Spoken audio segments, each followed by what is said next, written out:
नीला जेमतेम 1.5 वर्षाची असेल. एका अपघातात तिचे आईवडील दोघेही गेले. म्हणतात ना, देव तारी त्याला कोण मारी. या अपघातात छोटीशी चिमुकली मात्र वाचली. तिला साधं खरचटलं सुद्धा नाही. कोणीतरी अलगद झेलावं तशी ती बाजूच्या फुलांच्या शेतातील ढिगावर पडली होती. स्मिता आणि सुजल यांची नीला ही मुलगी. या दोघांचा तसा प्रेमविवाह. आईवडिलांच्या विरोधात जाऊन दोघांनीही लग्न केले. दोघेही वेल सेटल होते. छान संसार चालला होता दोघांचा. पण नियतीला कदाचित हे मान्य नसावं. आत्तापर्यंत त्यांच्या घरच्यांनी त्यांना स्वीकारलं नव्हतं. पुढे कदाचित स्वीकारलंही असतं. पण अचानक असं घडल्यामुळे दोघांचेही आईवडील धावून आले. दुधापेक्षा दुधावरची साय अतिप्रिय, असंच काहीसं नीलाच्या बाबतीत घडलं. आईबाबा जिवंत असेपर्यंत ज्या आजी आजोबांच्या प्रेमाची ती भुकेली होती, ती प्रेम आता तिला भरभरून मिळत होतं. सुजलचे आईबाबा नागपूरचे तर स्मिताचे आईबाबा मुंबईचे. दोन्ही परिवाराची ती जीव की प्राण होती. त्यामुळे तिचे लाडकौतुक भरभरून होत होते.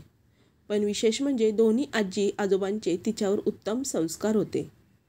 तिने त्यांचा शब्द कधीच मोडला नाही. सुजलच्या आईबाबांना ती आई बाबा म्हणायची, तर स्मिताच्या आईबाबांना आजी आजोबा म्हणायची. तिचं 12वीपर्यंतचं शिक्षण आईबाबाकडे नागपूरला झालं. आता पुढच्या शिक्षणासाठी ती आजी आजोबांकडे मुंबईला गेली. आता ती IIT मुंबईला इंजिनिअरिंग करते. उत्तम संस्कार, परिस्थितीशी तडजोड करणं आणि नेहमी आनंदी राहून मदत करण्यास तत्पर असं तिचं व्यक्तिमत्व. त्यामुळे कॉलेजमध्ये ती सर्वांच्या आवडीची तर होतीच, पण संपूर्ण कुटुंबातसुद्धा ती सर्वांना आवडायची. याच वर्षी तिचं ग्रॅज्युएशन संपलं. चांगल्या मार्कांनी उत्तीर्ण होऊन तिचं चांगल्या नामांकित कंपनीत कॅम्पस सिलेक्शनसुद्धा झालं होतं. 2 महिन्यानंतर तिला जॉईन व्हायचं होतं. त्यामुळे ती सुट्टीमध्ये आईवडिलांकडे नागपूरला आली होती. आणि मुख्य म्हणजे त्याच वेळेस तिच्या आत्याकडे तिच्या आते बहिणीचं लग्न होतं. लग्नघर म्हणजे नुसती मज्जा, एन्जॉय, धमाल. आणि त्यात बहिणीचं लग्न. शेवटी लग्नाचा दिवस उजाडला. हळद, मेहंदी, संगीत संध्या. तशी नीला नृत्यकलेत खूप पारंगत. तिची आई स्मितासुद्धा उत्तम नृत्यांगना होती.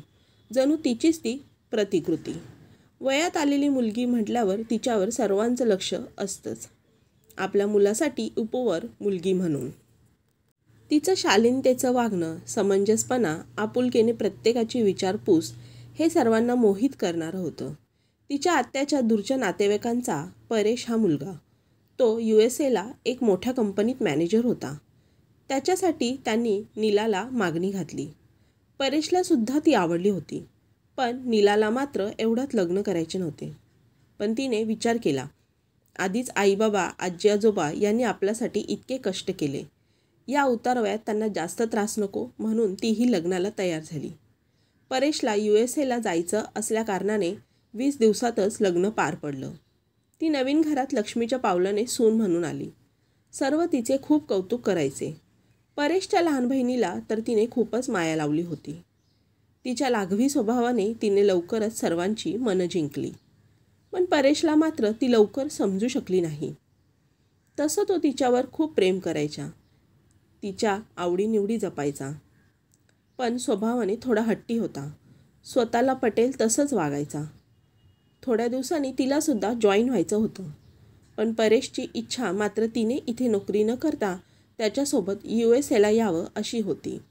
पण नीलाला मात्र असं वाटायचं, निदान 1 वर्ष तरी तिने सासू सासरे यांच्यासोबत राहून नोकरी करावी. म्हणजे नोकरीचा अनुभवसुद्धा होईल. आपल्या घरातल्या परंपरा, रीतिरिवाज आणि आईबाबांना सोबत पण परेश ऐकायला तयारच नव्हता. तिच्या सासू सासऱ्यांनी समजावले. शेवटी ती जायला तयार झाली. आता पुढच्या आठवड्यात निघायचं म्हणून सर्व तयारी झाली. पण जाण्या अगोदर आपल्या कुलदेवतेच्या दर्शनाला जाऊन यावं म्हणून सर्व निघाले. छान दर्शन झालं. नीलाने ओटी भरली. पण परत येताना मात्र परेशच्या बाबांच्या छातीत खूप दुखायला लागलं. त्यांना ताबडतोब दवाखान्यात नेलं. 70% ब्लॉकेजेस, त्यामुळे तातडीने ऑपरेशनची गरज होती. बाबांचं ऑपरेशन झालं. आता ते बरे होते.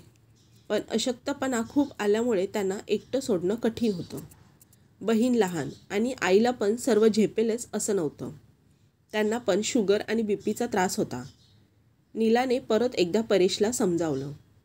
नीला, परेश बघ, माझीसुद्धा तुझ्यासोबत यायची इच्छा आहे रे, पण आई बाबा या परिस्थितीत त्यांना एकटं सोडून जाणं बरं नाही ना रे. तुला काय वाटतं, मी राहू शकेन तुझ्याशिवाय? नाही रे, खूप कठीण आहे. पण ज्यांनी आपल्याला जन्म दिला, मोठं केलं, आपल्याला सक्षम बनवलं, त्यासाठी आपलंसुद्धा काही कर्तव्य आहे ना. प्लीज मला समजून घे. परेश, हो ग, कळतंय मला. तू डोळे उघडले माझे. खूप अभिमान वाटतोय मला तुझा. तू काल या घरात आलीस, पण किती लवकर आपलंसं केलंस ग सर्वांना. आज परेश USA निघाला, पण खूप आश्वस्त होऊन, आपल्या आईबाबांना सक्षम हातात सोपवून. मित्रांनो, तुम्हाला ही आजची कथा आवडली असेल तर व्हिडिओला लाईक करा, जास्तीत जास्त शेअर करा. आणि हो, तुम्ही माझ्या चॅनलवर नवीन असाल, अजून सबस्क्राईब केलं नसेल तर सबस्क्राईब करा आणि बाजूचे बेल बटन देखील प्रेस करा, म्हणजेच तुम्हाला माझ्या येणाऱ्या नवीन व्हिडिओजचे नोटिफिकेशन मिळेल.